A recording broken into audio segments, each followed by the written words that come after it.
The fucking mic on. Mic is on. Alright, so UFC 248 went down this Saturday, just gone. And for me, this event was the good, the bad, and the ugly. We'll get into that. But before we do, just want to clarify the fact that I was incredibly drunk stroke hungover. I was in the period where you go from being drunk to hungover whilst I watched the fights. As a result, I didn't really score any of the fights. I didn't really watch it that intently. I just watched it for what it is. I didn't sit there and try and analyze stuff as it was happening. I just watched it and enjoyed it how I used to watch fights years and years and years ago. So let's start with the good. Weili Zhang against Joanna Jedrzejczyk. What a fight that was. I put a post on my Instagram about this fight yesterday.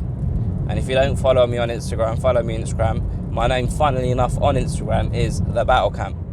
And this fight, man, the courage, the level of skill, the heart, the determination, the will. Have I said that already? Maybe not, maybe I have. But just, it had everything you want in the title fight. It's a shame that someone had to lose.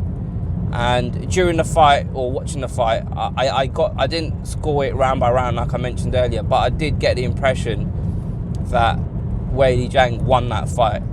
And the reason why I believe she won that fight is because although Joanna seemed to be getting more success with the volume of strikes she was landing, and I don't know what the stats are, so I might be wrong, it's just the impression that I had.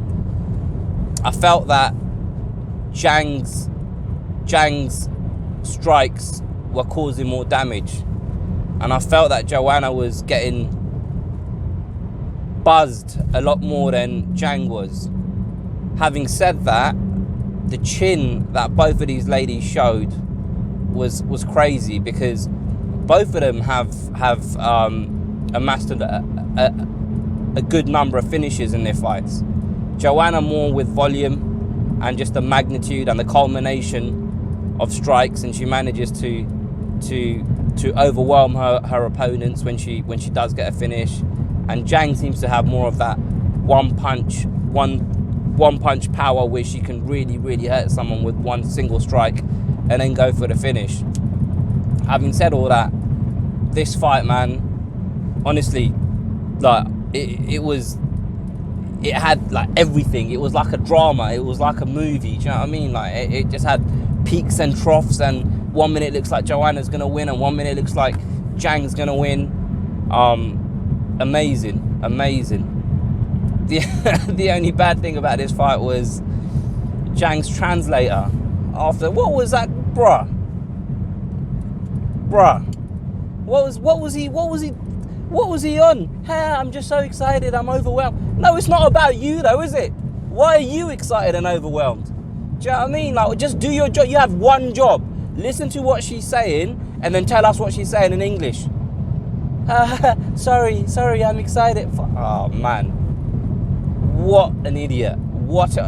Who picked it? Like, I don't know, man.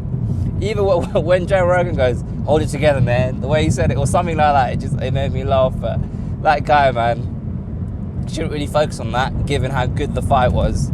It was. I was a little bit surprised by the fact that Joanna was able to stay there, given the fact how Rose managed to hurt her. And I'd have Zhang down as someone that's more powerful than Rose, Thug Rose. But yeah, that was a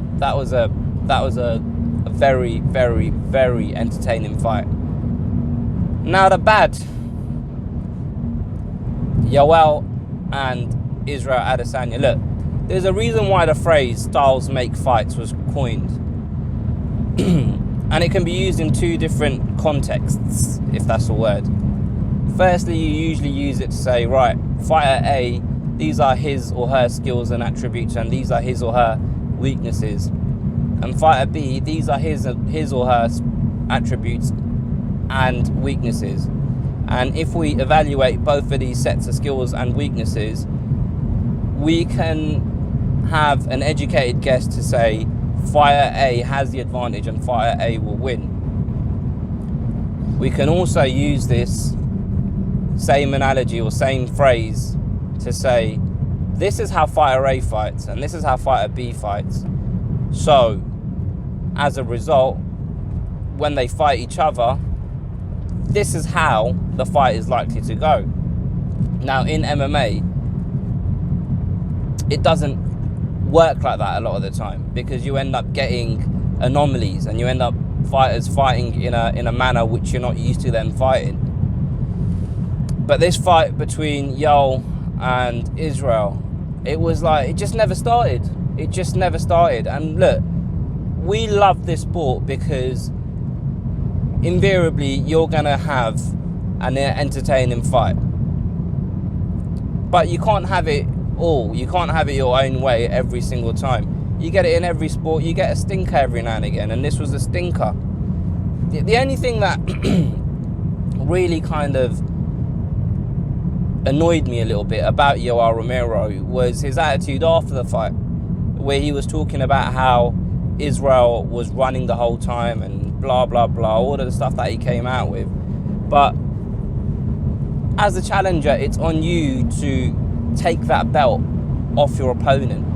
Now, I don't really 100% believe in that saying, because if you're winning round after round, even if it's the narrowest of margins, and you've technically won that fight, just because you're the challenger, it shouldn't be held against you. You shouldn't have to do more than the guy that you're facing to take the belt off him. Having said that, you have to show some form of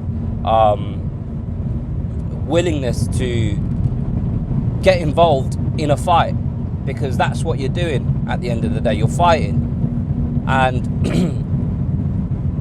I don't hold kind of Israel responsible for how the fight went down, because I feel like Yoel kind of, his tactics or whatever you want, his game plan, I don't even know if it was a game plan, it just kind of it confused me a little bit.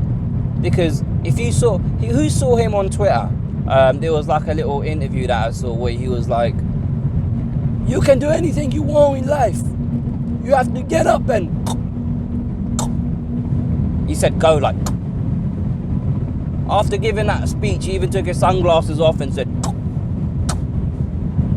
and then when it came to the fight, he didn't, why didn't he should have gone, do you know what I mean?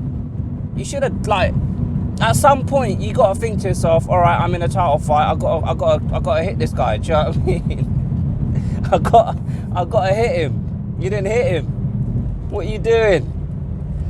But yeah, it was a fight that I was really looking forward to. And actually, to be quite frank, the way they were talking about each other after the fight, it kind of felt like if they fight now, it will be a different fight. Do you know what I mean? Like, it felt like, all right, well, now they actually really hate each other, so they might actually.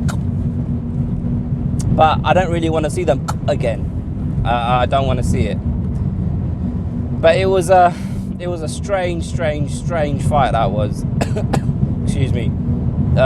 I don't really even know, like, watching it, I didn't even have a strong feeling towards, you know, Israel won or Yoel won. I didn't really have that, but it is what it is. I'm looking forward to Costa now, whenever that happens, who's a funny looking guy. It looked like he was wearing lipstick over the weekend. Each to their own, but it did look like he was wearing lipstick. Brian Ortega apparently slapped up the translator for doing a crappy job. Now, I'm not saying that he deserved it, but he deserved it. Do you know what I mean? I'm not saying that Brian Ortega's in the wrong. That's right, I'm not saying he was right, but I can't also say that he was in the wrong. It was a weird weekend of fights. But yeah, I don't really have much more to add to that, really. Let me know what you guys think. Put your comments below. Don't be scared to hit the like button. Share this with a friend if you've enjoyed it. Subscribe if you haven't already. we're very close to getting 300 subscribers. And it's come a lot sooner than I anticipated, because I was on like 230 something just in February, but I had this one video blow up. It's got like 11,000 views, which is, you know, I feel like a celebrity now, considering most of my videos get under 100. But we're moving in the right direction. Do you know what I mean? That's what it's all about, pussy and views. Pussy and views. Anyway, I'll catch you guys next time.